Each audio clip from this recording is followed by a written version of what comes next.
అంతర్భాగమవుతున్నటువంటి మీ అందరికీ కూడా ప్రత్యేకమైనటువంటి అభినందనలు,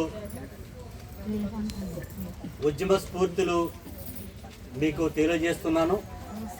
ఆంధ్రప్రదేశ్ ఐక్య ఉపాధ్యాయ ఫెడరేషన్ తరఫున ప్రత్యేకమైనటువంటి అభినందనలు మరొకసారి తెలియజేస్తున్నాను.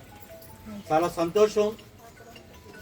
ఈరోజు దేశవ్యాప్తంగా జరుగుతున్నటువంటి ఈ సమ్మెలో భాగంగా ఇక్కడ మన సకినేటిపల్లి మండలంలో సకినేటిపల్లి హెడ్ క్వార్టర్గా జరుగుతున్నటువంటి ఈ ఎంఆర్ఓ ఆఫీస్ దగ్గర జరుగుతున్నటువంటి ప్రాంతంలో మీరు అంతర్భాగమైనందుకు చాలా సంతోషం కలిగిస్తూ ఉంది.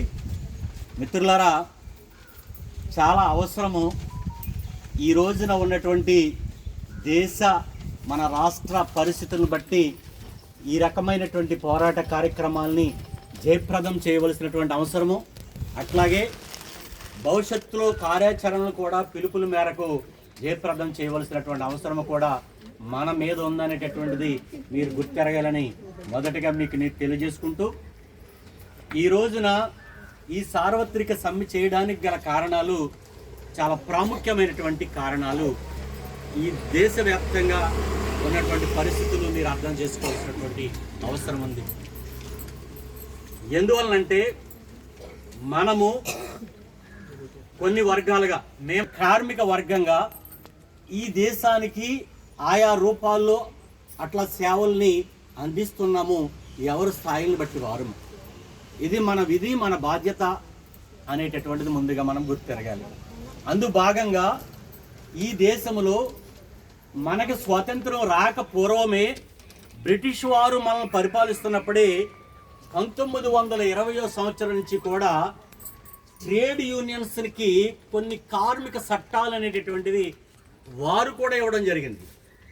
ఆ కార్మిక చట్టాల కొనసాగింపు 1909, 1919, 1935 చట్టాల్లో కొనసాగిస్తూ వాటిని స్వాతంత్రం వచ్చిన తర్వాత మనకు రాజ్యాంగం రూపొందించిన తర్వాత కొనసాగింపుగా కొన్ని వాటిని ఆటలో తీసుకుని రాజ్యాంగంలో కూడా కార్మిక చట్టాలకు ఒక రక్షణ కల్పించినటువంటి పరిస్థితులు భారత రాజ్యాంగంలో కూడా ఏర్పాటు చేయడం అనేటటువంటి జరిగింది.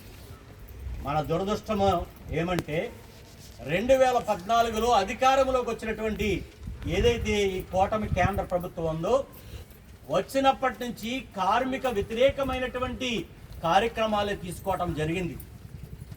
ప్రభుత్వ రంగ సంస్థలన్నింటినీ కూడా మూసివేయటం, కార్పొరేట్లకి కారు చౌకగా అమ్మేయటం ఒక భాగమైతే, అంతేకాదు మాట్లాడితే ఈ కార్మిక వర్గాలు ప్రభుత్వానికి వ్యతిరేకంగా గళం విప్పుతున్నారు, గొంతు విప్పుతున్నారు, మాట్లాడుతున్నారు, నిరసన తెలియజేస్తున్నారు, సమాజాన్ని చైతన్యం చేసేటటువంటి ప్రయత్నం చేస్తున్నారు.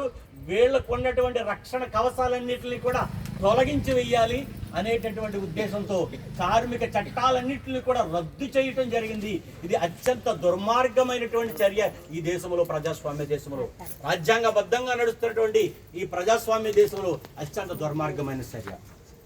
దాని బదులుగా ఏం తీసుకొచ్చారంటే 4 లేబర్ కోడ్లను తీసుకొచ్చారమ్మా. ఈ లేబర్ కోడ్లు ఎట్లాగా మలుచుకున్నారంటే అందులో అంశాలని ప్రభుత్వానికి అనుకూలంగా మార్చుకోవడం అనేటటువంటి జరిగింది. ఆ రకంగా జరిగినప్పుడు మనకి ఏదైతే రాజ్యాంగం కల్పించిందో స్వేచ్ఛ, సమానత్వము అనేటటువంటి దానికి ఈ లేబర్ కోడ్లు అనేటటువంటివి చాలా ఆటంకంగా ఏర్పడేటటువంటి పరిస్థితి ఉంది.